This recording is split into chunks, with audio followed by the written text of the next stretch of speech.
Wallahu akbar. Alhamdulillah rabbil alamin ala ihsanihi wa taufiqihi.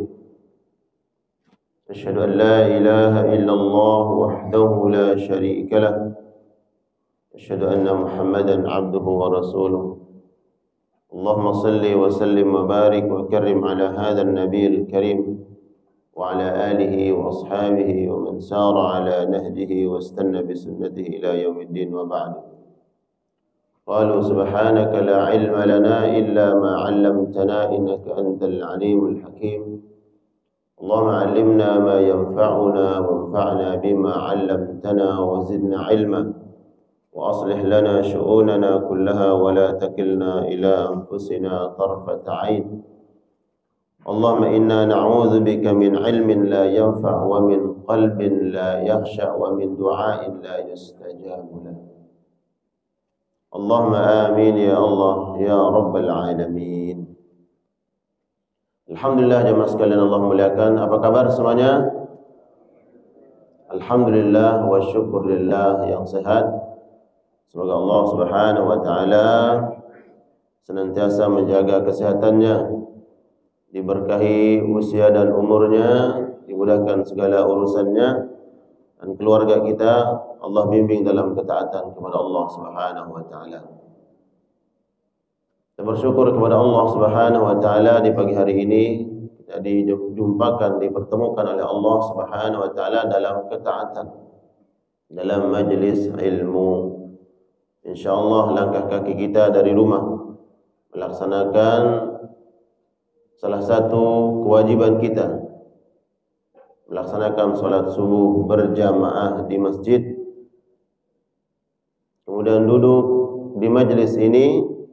InsyaAllah siapapun yang hadir, namanya satu persatu InsyaAllah disebut di hadapan Mala'il A'la, di hadapan malaikat-malaikat Allah Subhanahu wa taala. Sehingga insyaallah kita semua ini yang istiqamah di atas kebaikan, hadir di majelis ilmu, insyaallah ma'ruf, dikenal oleh malaikat-malaikat Allah Subhanahu wa taala. Itu kemudian ada hamba-hamba Allah yang dikenal dan dicintai oleh malaikat-malaikat Allah, walaupun mereka di bumi tidak ma'ruf, tidak masyhur, tidak dikenal. Tapi karena kebaikannya, wabil khusus karena keistiqamahan duduk di majelis ilmu, maka insyaallah hamba-hamba Allah ini adalah orang-orang yang dicintai, dikasihi dan ma'ruf di hadapan malaikat-malaikat Allah yang mulia. Di majlis yang mulia ini, tak lupa kita sampaikan salawat salam kita kepada Nabi sallallahu alaihi wasallam, kepada keluarga dan seluruh sahabat-sahabatnya. Tentunya selain kita mengharapkan balasan pahala kebaikan atas salawat salam kita kepada Nabi sallallahu alaihi wasallam, idhafatan lebih dari itu juga tentunya kita mengingat Nabi sallallahu alaihi wasallam dan mengingat perjuangannya. Kemudian kita mengingat jasa-jasa beliau sallallahu alaihi wasallam, bahwa dengan perjuangan, dengan jasa beliau yang telah berjuang dengan para sahabat dan keluarganya membela agama Allah, menegakkan kalimat tauhid, maka sampailah agama ini kepada kita. Kita menikmati indahnya dan kemuliaan Islam beserta syariat-syariatnya. Tidak lupa kita mengenang bahwa itu adalah berkat perjuangan daripada Nabi Muhammad sallallahu alaihi wasallam. Maka bagian dari bentuk terima kasih kita kepada Nabi dan syukur kita kepada Allah Subhanahu wa taala, di majlis-majlis kita senantiasa membaca selawat Rasulullah sallallahu alaihi wasallam. Insyaallah kita semua kita berharap telah mendapatkan syafaat Nabi Muhammad sallallahu alaihi wasallam, masuk surga tanpa dihisab, tanpa ada azab. Insyaallah. Amin. Ya Allah ya rabbal alamin. Baik jemaah sekalian yang Allah muliakan, kita lanjutkan kajian kitab Riyadhus Shalihin lil Imam An-Nawawi rahmatullah alaih. Pada pertemuan pagi hari ini kita akan mengkaji, membahas babul khaufi, bab tentang al-khauf. Khauf artinya takut. Takut kepada siapa? Zat yang lebih utama kita takuti. Kita muliakan, kita agungkan, sehingga ada al-khauf di dalam hati kita. Tidak lain, dialah zat yang menciptakan kita, Allah subhanahu wa ta'ala. Dan apa perkara-perkara yang Allah sampaikan kemudian di dalam Al-Quran atau sunnah-sunnah Nabi yang kaitannya yang membuat kita takut kepada Allah subhanahu wa ta'ala, maka ini penting untuk kita perhatikan. Kita mengambil pelajaran. Apa saja yang Allah sampaikan. Seperti di dalam Al-Quran, ketika Allah menyampaikan tentang azab, maka takutnya kita terhadap azab ini sesungguhnya takut kita kepada Allah subhanahu wa ta'ala. Ketika Allah mengisyaratkan tentang dahsyatnya api neraka, maka takutnya kita terhadap api neraka itu hakikatnya takut kepada Khaliqnya, penciptanya Allah subhanahu wa ta'ala. Contoh di dalam surat Abas pada ayat yang ke-33 sampai 37. Allah bicara tentang hari kiamat. Agar kita kemudian membayangkan hari itu, hari kiamat, situasi dan kondisi perhara, ya, huru-hara yang terjadi, kemudian kita ada rasa takut. Takut yang kemudian mempersiapkan amal-amal, ketaatan-ketaatan kita untuk menghadapi hari yang Allah sampaikan di dalam Al-Quran. Allah subhanahu wa ta'ala berfirman, فَإِذَا جَاءَتِ الصَّاخَّةُ, apabila telah datang hari as-sakhah, hari yang semua manusia pasti akan merasakan takut di hari itu. Hati-hati penuh dengan rasa khawatir, takut. Tak menentu hati-hati manusia hari itu. Yauma yafirrul mar'u min akhi. Di hari itu, bayangkan kita hari itu, setiap pribadi akan lari, akan meninggalkan min akhihi, saudaranya,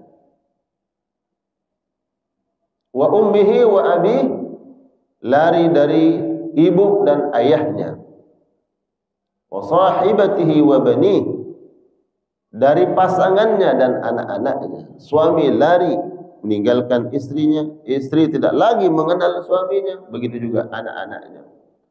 Jadi hari itu Allah mengisyaratkan di mana kita tidak mengenal dan tidak dikenal. Jadi bolehlah di dunia ini kita dikenal oleh orang lain, masyhur, tapi di hari itu tidak ada lagi orang yang mengenal kita. Hari ini kita boleh mengenal siapa saja, kita kagum terhadap tokoh atau siapapun, tapi di hari itu kita tidak lagi mengenal mereka.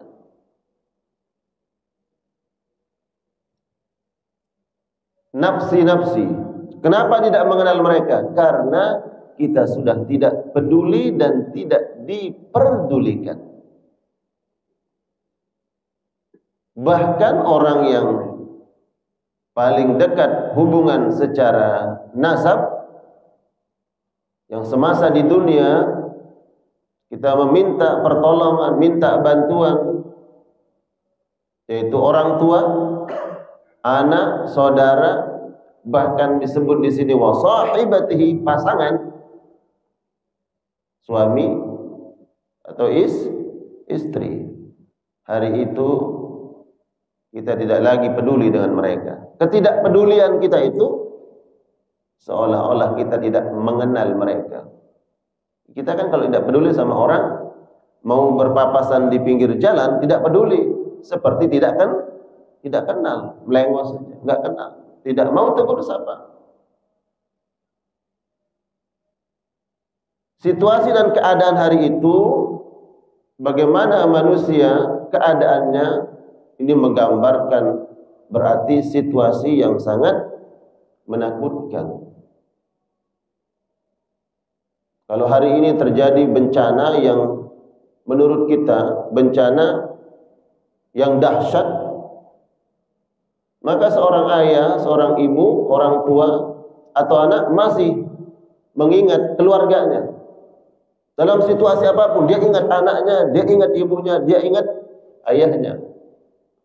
Saling bantu-membantu, saling tolong-menolong. Karena dalam hatinya masih mengingat orang lain. Tapi di hari kiamat itu, hati sudah dipenuhi oleh al-khawf, rasa takut, gundah, bimbang, tidak tahu apa yang harus dihadapi. Nah, ketika Allah Subhanahu wa taala menyampaikan ayat ini, Allah menginginkan agar hati ini hadir rasa takut kepada zat yang mengisyaratkan tentang hari itu. Bagaimana kemudian sikap kita, amaliyah kita untuk menghadapi situasi yang Allah sebut di dalam Al-Quranul Karim, atau situasi hari yang Nabi SAW sampaikan dalam sunnah-sunnahnya. Ini satu contoh ayat, ya. Likulli imri'in minhum yawma idin sya'nu yughni. Pada hari itu semua orang tidak peduli dengan orang lain, semua peduli hanya untuk dirinya sendiri. Bahkan dalam sebuah hadis yang diriwayatkan oleh Ummul Mukminin Aisyah, beliau bertanya, "Ya Rasulullah, bagaimana kondisi manusia hari-hari itu?" Kata Nabi, semua manusia dalam keadaan tidak memakai pakaian. Aisyah bertanya, "Ya Rasulullah, lalu gimana hari itu? Apakah orang enggak malu? Enggak pakai pakaian? Kita enggak malu dengan orang lain?" Kata Nabi, rasa malu itu sudah dikalahkan oleh rasa takut. Orang enggak peduli lagi, enggak berpikir tentang orang lain, tidak berpikir tentang rasa malu, situasi dan keadaan itu.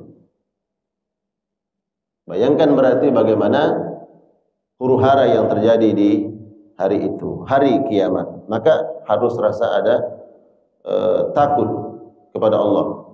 Keutamaan khauf, takut kepada Allah ini disebutkan oleh para ulama.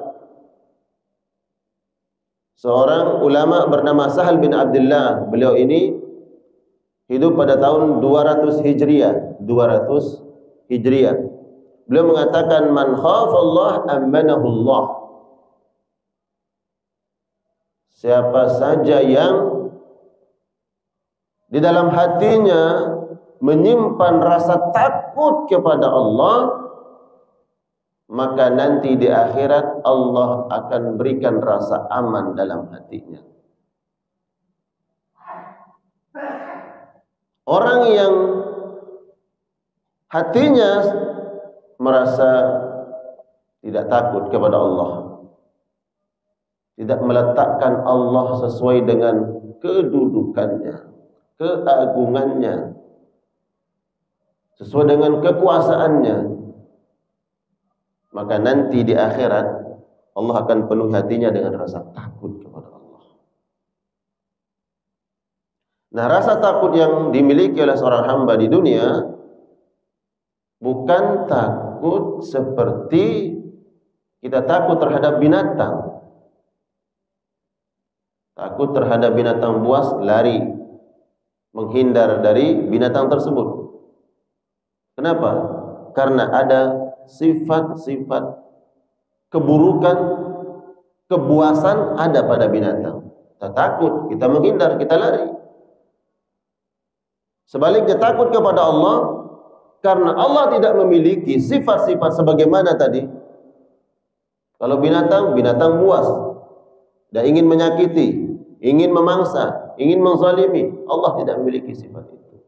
Maka takutnya manusia kepada Allah bukan lari, bukan menghindar, meninggalkan Allah, tapi semakin dekat kepada Allah Subhanahu wa ta'ala. Nah, orang yang memiliki rasa takut ini, maka nanti di akhirat Allah berikan rasa aman dalam hatinya. Ya. Dan Ibnu Taimiyah rahmatullah alaih beliau mengatakan aslu kulli khairin fid dunya wal akhirah al khaufu min Allah. Sumber kebaikan, aslu kulli khair, sumber segala kebaikan di dunia dan di akhirat adalah takut kepada Allah Subhanahu wa ta'ala. Takut kepada Allah. Jadi ingat, takut kepada Allah itu bukan lari dari Allah, tapi sebaliknya kita mendekat kepada Allah Subhanahu wa ta'ala. Hadis yang dicantumkan oleh Imam An-Nawawi rahmatullah alaih di dalam bab ini adalah hadis yang bersumber dari sahabat An-Nu'man ibn Bashir radhiyallahu ta'ala anhuma qala sami'tu Rasulullah sallallahu alaihi wasallam yaqul. Beliau sahabat An-Nu'man ini berarti langsung mendengar dari Nabi. Beliau mendengar dan dia ceritakan. Dan derajat periwayatan berita itu paling kuat kalau memang yang mendengar itu yang langsung cerita. Jadi pelaku sejarah itu yang menceritakan, saya dengar loh. Dari siapa? Ya dari fulan. Bukan dapat cerita, bukan. Saya dengar langsung. Nah, jadi sahabat Nu'man beliau mengatakan sami'tu Rasulullah sallallahu alaihi wasallam telah bersabda, inna ahwana ahli an-nar azaban yaumal qiyamah la rajulun yudha'u fi akhmasi qadamihi jamratani yaghla minhuma dimaghuhu. Sesungguhnya siksaan yang paling ringan untuk ahli neraka di akhirat kelak adalah azab yaumal qiyamah la rajulun yudha'u fi akhmasi qadamihi. Ada seorang laki-laki yang tumitnya, di bawah tumitnya diletakkan jamrah, bara neraka, bara api neraka di bawah tumitnya. Hanya tumitnya yang kena, Pak. Bukan seluruh tubuhnya. Karena di dalam Al-Quran disebutkan ada orang yang seluruh tubuhnya terbakar karena gejolak api neraka. Lahab, gejolak api neraka, seluruh tubuhnya terbakar.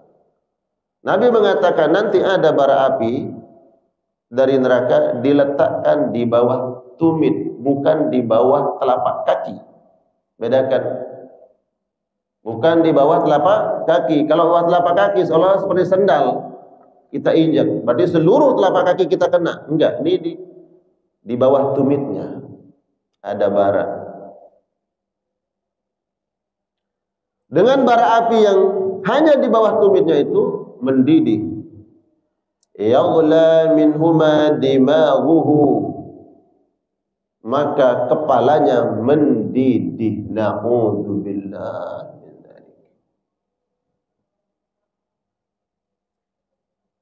Kepala mendidih.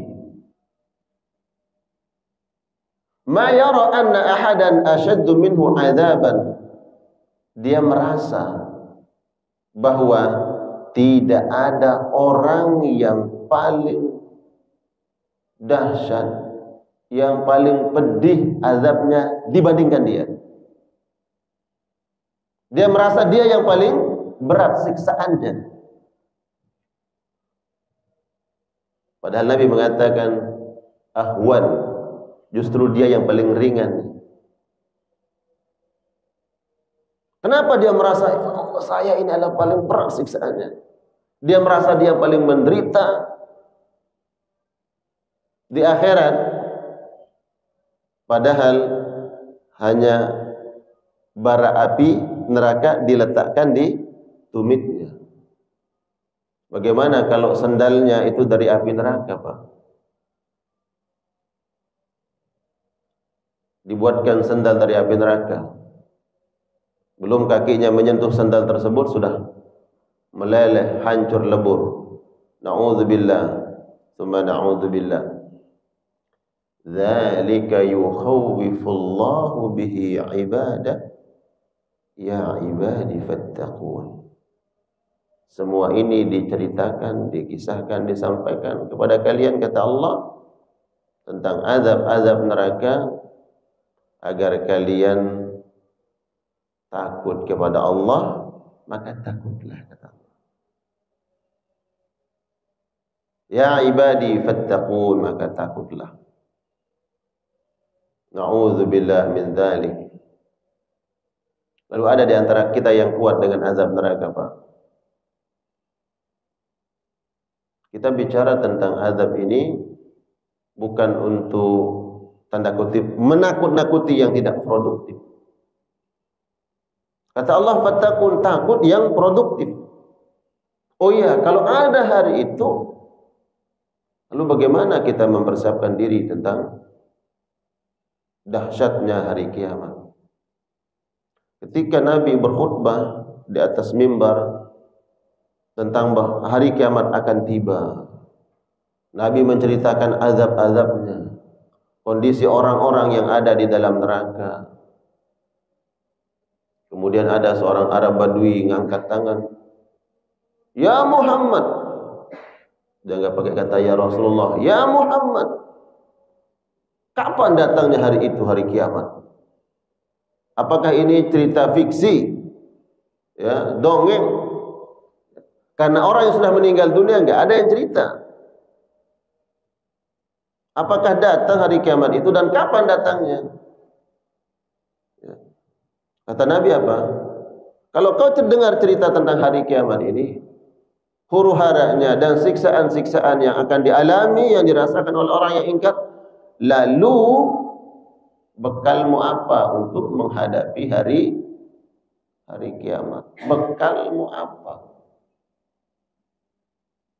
Dari sini isyarat dari Nabi bahwa tentu kita butuh perisai, butuh benteng, agar Allah selamatkan kita dari siksaan api neraka yang Allah sebut di dalam Al-Quranul Karim. Nabi sebutkan dalam hadis-hadisnya. Tadi surat Abasa itu adalah ketika manusia lari dari saudaranya, dari ibu dan bapaknya, dari keluarganya. Itu hari kiamat ketika manusia dibangkitkan yang pertama kalinya setelah malaikat meniup trompet, hancur dunia ini. Kemudian disebutkan dalam jarak waktu 40. Apakah itu 40 hari, 40 bulan? Ya. Kemudian Allah bangkitkan manusia, dibangkitkan kembali. Nah, dibangkitkannya itulah manusia kemudian kita mau kemana nih? Ada apa ini? Yauma yafirrul mar'u min akhi, lari dari saudara. Karena disebutkan orang-orang kafir sudah diperlihatkan oleh Allah Subhanahu wa taala akan azab neraka. Ketika dibangkitkan manusia dari kuburnya untuk berjumpa dengan Allah Subhanahu wa taala, di mahsyar dikumpulkan orang-orang beriman pun sudah melihat diperlihatkan tempat kembalinya.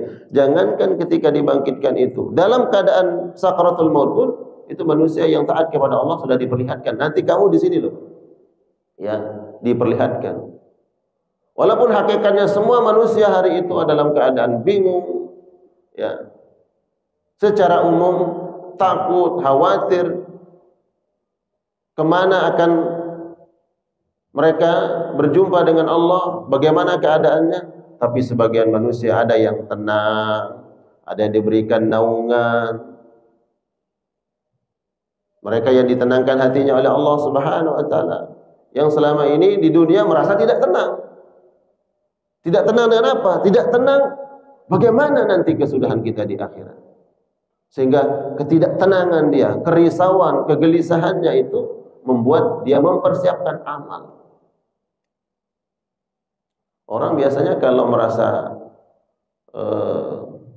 santai gitu ya, menghadapi sesuatu biasanya hasilnya nggak bagus. Tapi orang kalau mempersiapkan sesuatu, oh iya, seperti anak yang sedang ujian, kita harus persiapkan. Ya, bagaimana menjawab soal, bagaimana menghadapi ujian.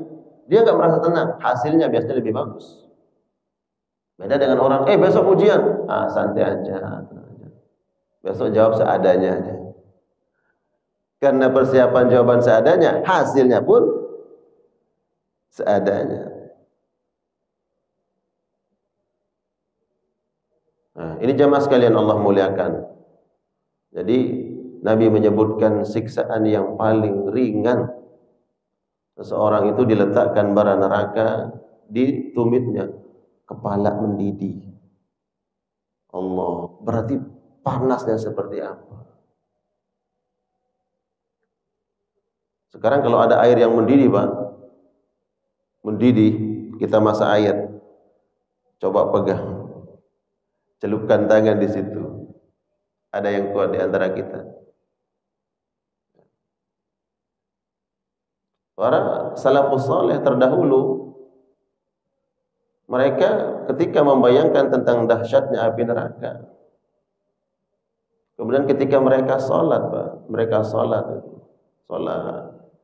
kemudian membaca ayat-ayat tentang azab, tentang mahsyar, yaumuh yuhsyarun nas, manusia dikumpulkan dan berdiri di depan Allah. Mereka sholat itu hilang rasa lelah, Pak. Hilang rasa lelah, rasa letih, capek itu hilang. Kenapa hilang? Karena rasa khasyah mereka kepada Allah Subhanahu wa taala. Sehingga tidak merasa capek ketika berdiri dalam salat. Allahu akbar. Salat qiyamul lail. Ketika merasa letih, capek, dia membayangkan bagaimana nanti berdiri di hadapan Allah. Kalau hari ini kau capek berdiri sujud, bagaimana nanti ketika manusia bukan hitungan tahun bagi hitungan kita, ribuan tahun berdiri di padang mahsyar menunggu giliran, menunggu dihisab. Maka lelahnya kita, capeknya kita, letihnya kita dalam ketaatan meringankan lelah dan capeknya kita nanti di akhirat. Jadi memang hari ini ya waktunya kita berlelah-lelah, bercapek-capek untuk mempersiapkan nanti agar kita tidak lelah, tidak capek. Dan itulah janji Allah Subhanahu wa taala dan janji Rasulnya. Ma yara anna ahadan ashaddu minhu azaban. Orang ini dia mengatakan, saya tidak mengetahui ada orang yang lebih dahsyat siksaannya dari saya. Dia merasa bahwa dia yang paling berat siksaannya. Wa innahu, kata Nabi, la ahwanuhum azaban. Padahal ini orang adalah orang yang paling ringan siksaannya, paling ringan. Nabi menyebut yang paling ringan agar kita membayangkan bagaimana kalau lebih berat dari itu. Baru kena asapnya aja, Pak. Na'udzubillah, na'udzubillah. Kena asap neraka. seluruh tubuh bisa lebur, hancur. Ada orang yang selama hidup di dunia memakan dari makanan yang haram, masuk ke dalam, masuk ke dalam perutnya makanan-makanan yang haram, maka nanti Allah persiapkan makanan dan minuman di dalam neraka dari nanah dan dari darah-darah kotoran-kotoran wanita ahlun nar. Belum diminum, baru didekatkan, itu sudah hancur tubuh. Dzalika yukhawifullah bihi ibadah, ya ibadi fattaqun. Allah sebut, Nabi sebut tentang azab itu agar kita takutlah mendekati perkara-perkara yang haram yang bukan hak kita.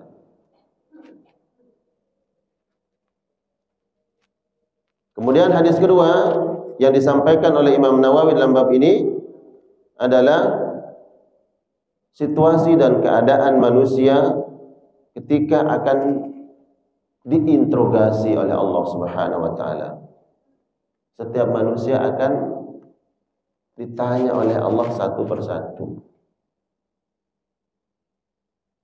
Sahabat Adi bin Hatim radhiyallahu taala anhu qala Rasulullah sallallahu alaihi wasallam, wa Rasul bersabda, ma minkum min ahadin illa sayukallimuhu rabbuhu laisa bainahu wa bainahu tarjuman. Setiap kalian akan sayukallimuhu. Sayukallimuhu itu diajak bicara. Maksudnya apa? Komunikasi dengan Allah, diinterogasi di mahkamah pengadilan Allah Subhanahu wa taala. Laisa bainahu wa bainahu tarjuman, dan hari itu enggak ada lagi yang menolong dia, yang menterjemah. Jadi sekaya apapun seseorang di dunia nanti enggak bisa menyewa pengacara di akhirat. Ada yang pengacara di sini? Enggak berfungsi lagi nanti profesinya di akhirat, Pak. Kalau sekarang kita bersalah, diadili, ada yang membela, ada yang bantu. Walaupun bersalah, hukum di dunia bisa saja yang bersalah tidak disalahkan, bisa yang benar yang disalahkan. Itu hukum dunia. Tergantung. Apalagi tergantung apa, Pak? Bayarannya. Ya. Tapi di akhirat kata Nabi, laisa bainahu wa bainahu tarjuman. Tidak ada di antara dia hamba ini dengan Allah penterjemah, penterjemah. Dijelaskan maknanya adalah yang akan apa? Membela dia. Ditanya satu persatu tentang amalnya. Semenjak dia akil balik sampai dia meninggal dunia, ditanya tentang umurnya. Di masa mudanya, an syababihi, tentang masa mudanya ditanya. Wa an malihi, benda hartanya, ya, hartanya. Kalau bahasa Bali bendanya, benda itu harta. Ditanya. Bahkan kalau dia punya harta, hanya memiliki satu kapak di dunia ini untuk dia mencari rezeki, memenuhi kebutuhan hidupnya, itu akan ditanya oleh Allah Subhanahu wa taala. Setiap rupiah yang kita dapatkan akan ditanya, kemana diinfakkan akan ditanya oleh Allah Subhanahu wa taala. Sayukallimuhu, langsung diajak bicara oleh Allah. Nah, ada orang yang Allah Karim. Jadi tidak ada antara dia dengan Allah orang lain, hanya dia dengan Allah. Ada hamba yang datang kepada Allah, kemudian dimukakan oleh Allah hijab. Kamu tahu dosamu ini? Tahu ya Rabb. Kamu ingat maksiat yang kau lakukan ini? Ingat ya Allah. Terus bagaimana? Saat itu dia merasa bahwa dia akan dilemparkan oleh Allah ke dalam neraka. Tapi Allah ampuni, Allah maafkan. Ada hamba-hamba seperti itu. Berharap nggak kita seperti ini? Seandainya kita hamba itu tentu berharap diampuni dosa kita, tapi jangan memiliki dosa kalau bisa. Cukup dibersihkan dosa-dosa kita dengan istighfar, dengan ibadah kita kepada Allah di dunia. Kau ingat dosamu, ingat ya Allah. Bahkan harinya, waktunya, tempatnya, detail Allah sampaikan. Mengaku hamba ini. Bagaimana? Saya buka hijabnya agar makhluk semua tahu. Ya Allah, aku malu ya Allah. Ditutup oleh Allah, enggak ada yang tahu, hanya Dia dengan Allah. Sayukallimu, hanya Dia dengan Allah. Dimaafkan, diampuni dosanya. Padahal dia sudah merasa dilemparkan ke dalam neraka. Itu karena rahmat Allah. Lalu ibadah mana yang kira-kira untuk menebus dosa itu? Ya Allah, salatku ya Allah. Diperlihatkan pahala salatnya. Mana pahala salatnya? Dihadirkan pahala salatnya. Sudah merasa bangga dengan pahala salatnya. Puasaku ya Allah. Dihadirkan pahala puasanya. Semua pahala-pahala kebaikan dihadirkan. Dia merasa ingin bisa masuk surga dengan itu. Diperlihatkan nikmat-nikmat Allah yang dia rasakan, yang dia nikmati semasa hidup. Kau bayar dengan apa? Nikmat mata, bayar dengan apa kira-kira Pak? Solat, habis pahala solat. Nikmat detak jantung, yang setiap detik memompa darah kita, mengalir kehidupan ini. Kita mau bayar dengan apa? Sedekah, habis pahala sedekah. Dan yang lainnya. Enggak cukup untuk membayar nikmat Allah yang namanya surga, sedangkan dosa masih belum. La yadkhulul jannata ahadukum bi'amali. Nabi SAW sampaikan, sesungguhnya kalian semua tidak akan masuk surga karena amal ibadah kalian. Wala anta ya Rasulullah, bagaimana dengan engkau ya Rasul yang salat malamnya kaki sampai bengkak? Beliau menangis. Terdengar tangisan beliau seperti air yang mendidih karena tangisan khasyah, takut kepada Allah. Bagaimana dengan engkau ya Rasulullah yang salatmu tidak ada salat manusia yang lebih sempurna salatnya dibandingkan Nabi? Engkau yang paling baik puasamu ya Rasulullah. Kata Nabi, wala ana. Saya masuk surga bukan karena ibadah saya. Kalau Nabi saja tidak masuk surga karena ibadahnya, lalu bagaimana dengan kita? Kalian masuk surga illa ayyataghammani Allahu bi rahmatih. Allah memasukkan saya ke dalam surga, kata Nabi, karena rahmat Allah. Karena rahmat Allah. Karena rahmat inilah kemudian Allah hapuskan dosa-dosa, Allah titipkan rasa aman di dalam hati. Kalau seandainya ditimbang amal, kemudian dengan amal itu kita akan bayar surganya Allah untuk masuk surga, enggak cukup. Kalau seandainya kemurkaan Allah lebih besar daripada rahmatnya, satupun manusia enggak ada yang masuk surga. Makanya kemudian Allah sampaikan, rahmati wasi'at kulla syai'. Rahmatku ini mengalahkan segala sesuatu.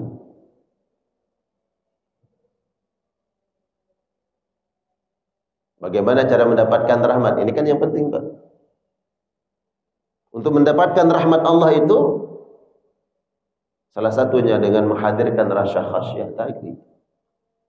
Ya, khasyah, takut kepada Allah, muliakan Allah. Kita diajarkan sesama manusia pun, kalau kemudian kita saling memuliakan, saling menghargai, meletakkan seseorang sesuai dengan posisi dan kedudukannya, maka akan muncul tuh rahmat, saling mencintai, saling menyayangi. Beda kalau kita menghinakan orang lain, tidak memuliakan, tidak menghormati orang lain, bukan rahmat yang muncul, tapi al-ghadab, murka. Ketika kita meletakkan Allah pada kedudukannya, zat yang wajib, yang sejatinya, yang semestinya kita letakkan ketakutan kita, kekhawatiran kita, memuliakannya di atas yang lain. Kalau kita takut terhadap makhluk, maka kita harus lebih takut kepada Allah Subhanahu wa taala. Kalau kita takut kehilangan sesuatu, maka harus lebih takut kehilangan Allah Subhanahu wa taala.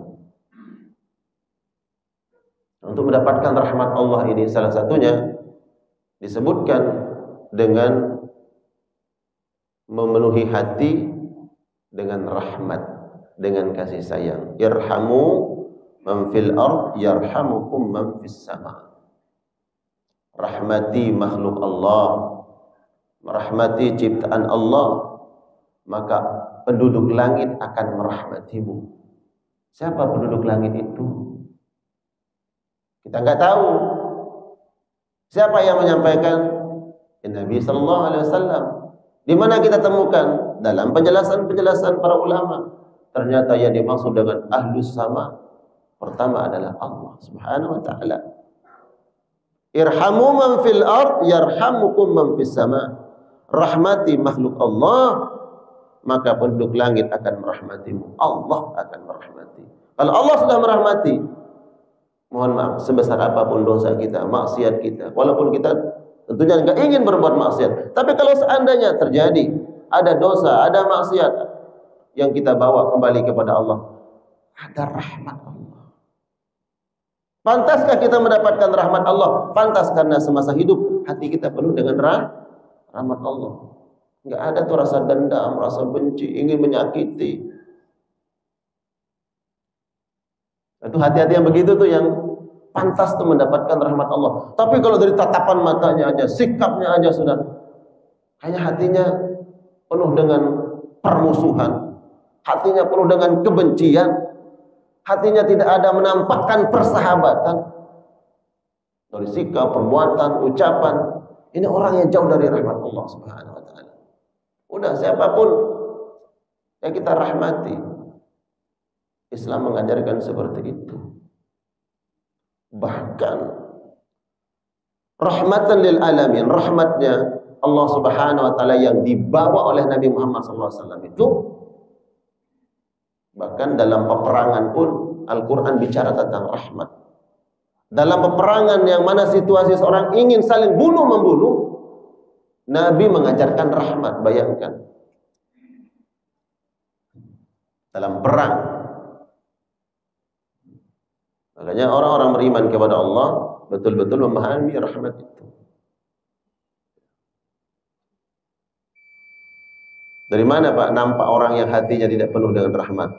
Dari ucapan, dari perbuatan, perilaku, sikap, itu nampak. Ya, begitu juga orang yang hatinya, masya Allah, hatinya penuh dengan kasih sayang, tidak ada kebencian, Pak. Bolehkah kita membenci orang lain? Pribadinya jangan benci. Kalau ada perbuatannya, kita benci perbuatannya. Bagaimana cara membenci perbuatannya? Kita berusaha untuk menasihati. Bagaimana cara menasihati? Jangan mempermalukan. Kadang ada orang ini menasihati orang, niatnya bukan menasihati, tapi mempermalukan. Betul nggak? Sengaja. Biar dia malu, biar dia malu. Kecuali ahli maksiat yang udah putus rasa malunya, kita permalukan pun dia gak malu, Pak. Bagaimana tidak? Maksiat yang mestinya orang berakal, orang waras, itu menutupi maksiatnya, menyembunyikan maksiatnya, tidak ingin diekspos, tidak ingin diketahui orang. Tapi kalau dia sendiri yang mengekspos maksiatnya, bahkan dia bangga, saya pelaku maksiat. Ini mah orang dipermalukan aja nggak malu.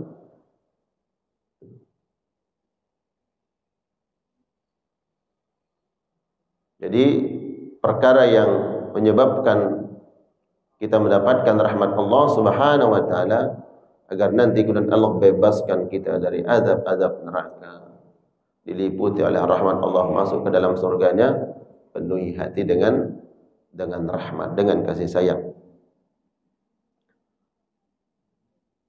Jadi di akhirat nanti disebutkan tidak ada yang membantu kita bernegosiasi dengan Allah. Kita tidak mampu bernegosiasi. Orang lain pun setinggi dan sebesar apapun kedudukannya tidak mampu menolong kita. Fayanzuru aymana minhu fala yara illa ma qaddam. Ketika dia melihat semua sisi, semua arah, dia melihat apa yang pernah dia lakukan, maksiat-maksiatnya, dosa-dosanya. Ya. Kemudian dia menatap semua, dia lihat semua arah, semua sisi penuh dengan dosanya yang diperlihatkan oleh Allah. Mana kebaikan? Ternyata tertutupi kebaikan-kebaikan pahala-pahalanya oleh dosa-dosanya. Kemudian dia mengira bahwa dia akan dilemparkan ke dalam neraka.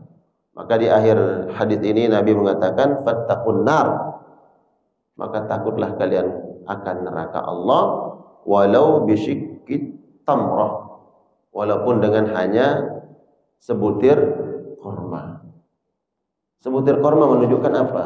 Kita memberikan atas dasar rahmat. Memberikan sesuatu itu ada dasar kasih sayang, bukan kormanya yang dilihat, tapi motivasinya atas dasar apa dia memberikan itu, karena kasih sayang. Ada orang di zaman Nabi tidak memiliki apa-apa, sahabat yang lain memberikan Nabi, ya Rasulullah ini untuk dakwahmu, ya Rasulullah ini untuk perjuanganmu dan seterusnya. Ada yang datang membawa sebutir korma. Makanya Nabi mengatakan takut dan neraka walaupun hanya dengan sebutir. Ya Rasulullah, aku enggak punya apa-apa ya Rasulullah, miskin. Apa kamu punya? Dia membawa sebutir korma. Ittaqun nar. Semoga dengan sebutir korma itu kau dihindarkan oleh Allah dari azab neraka. Motivasinya itu apa? Ya, niatnya.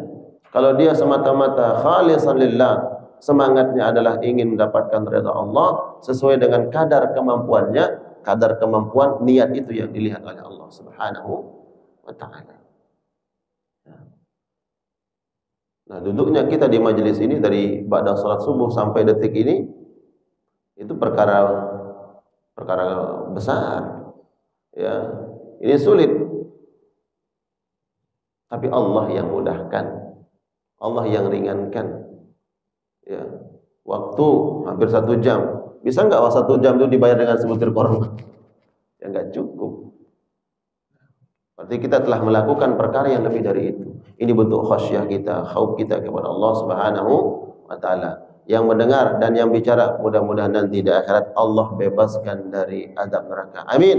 Masuk surga tanpa hisab, tanpa azab. Amin Allah ya rabbal alamin. Baik, silakan, mungkin ada yang ingin ditanyakan. Masih ada waktu beberapa menit untuk kita menunggu waktu salat isyraq. Ya.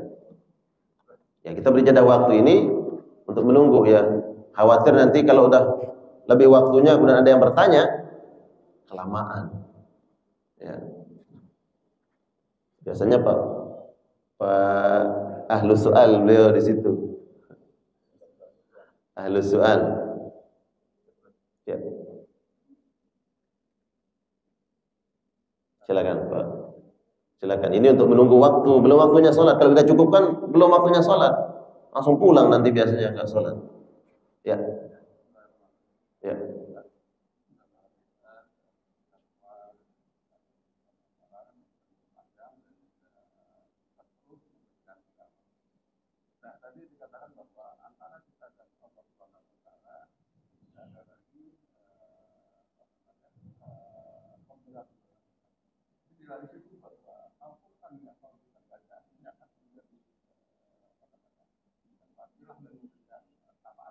Ya. Ya. Betul.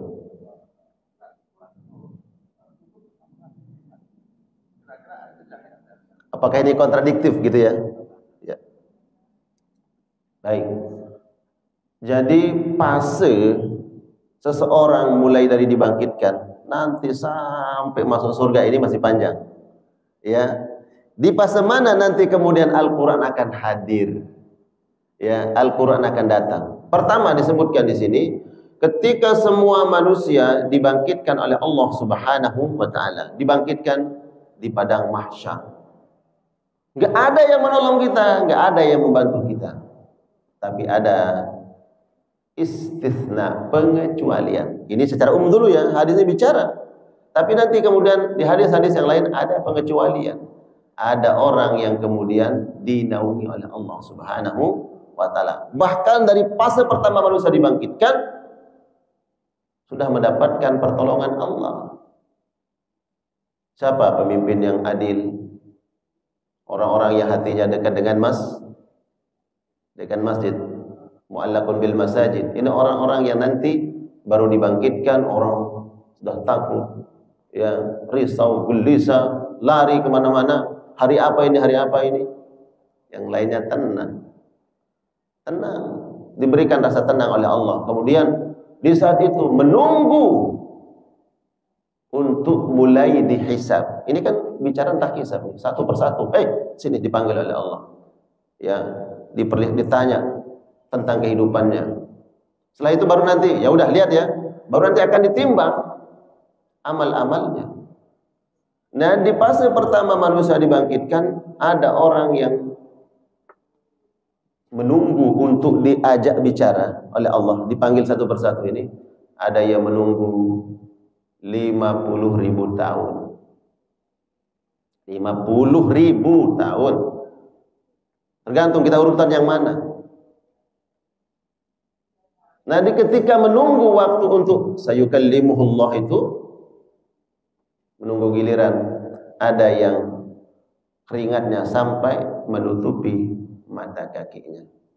Karena dalam hadis berikutnya, sebenarnya hadis juga tentang tahwif ini disebutkan bahwa pada hari yuhsyarun nas yaumal qiyamah, dikumpulkan manusia di padang mahsyar itu, dan matahari diturunkan di atas 1 mil di atas kepala. Ada yang kemudian keringatnya menutupi mata kakinya, ada yang menutupi sampai lututnya, ada yang sampai pusarnya, ada yang sampai lehernya, ada yang tenggelam oleh keringatnya. Tapi di sampingnya ada yang aman, ada yang tenang, diberikan naungan oleh Allah Subhanahu wa taala di fase itu. Nah, di fase yang pertama ini mendapatkan pertolongan Allah. Kemudian kapan datangnya nanti ada disebutkan di dalam surat Az-Zukhruf. Nanti ada sahabat yang bisa mensyafaat. Kapan fasenya? Itu sudah berlalu, semua ini sudah berlalu. Ada orang sudah dihitung amalnya, masuk neraka, datang ternyata yang mensyafaat dia. Bahkan fase semua selesai, semua penduduk neraka sudah masuk neraka, penduduk surga sudah masuk surga, nggak ada lagi hitungan, sudah selesai semuanya, sudah clear, sudah tutup tuh hitungan. Neraka sudah ditutup, surga sudah ditutup, semua menikmati keindahan surga, ini merasakan azab. Ternyata masih berlaku tentang tadi, ada yang menolong. Ada penduduk surga yang sudah masuk surga, selesai hitung-hitungan, tutup pintu neraka, tutup pintu surga. Tapi penduduk surga ada yang mengatakan, mana teman saya? Dia cari temannya, ternyata malaikat menyampaikan nama temannya ada di dalam neraka.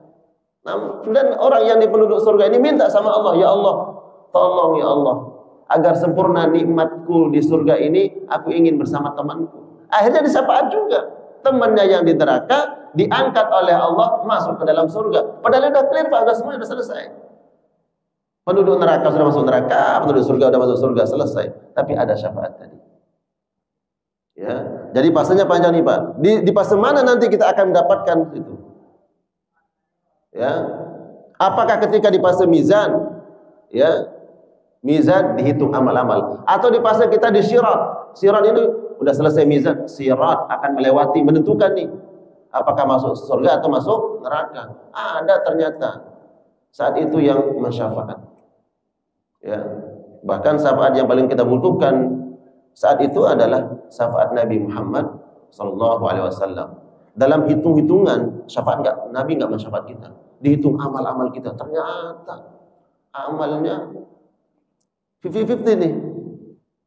Ya, melewati sirat, di situ kemudian ada syafaat khusus Nabi Muhammad sallallahu alaihi wasallam. Tentunya kita berharap, Pak, dari fase pertama kita dibangkitkan, kita mendapatkan pertolongan Allah, ya, mendapatkan syafaat-syafaat.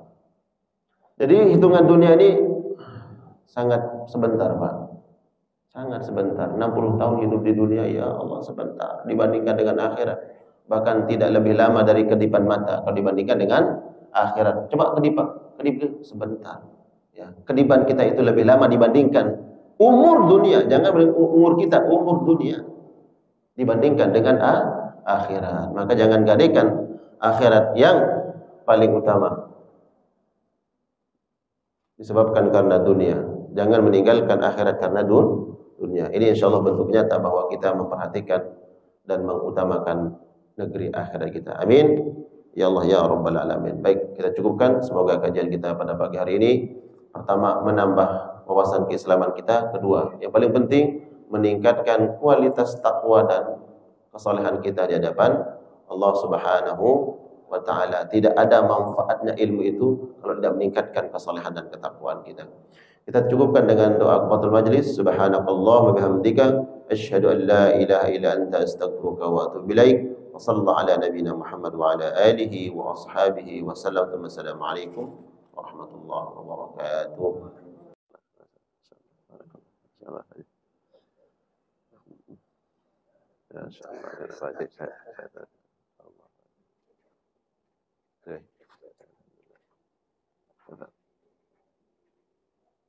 Apa kata?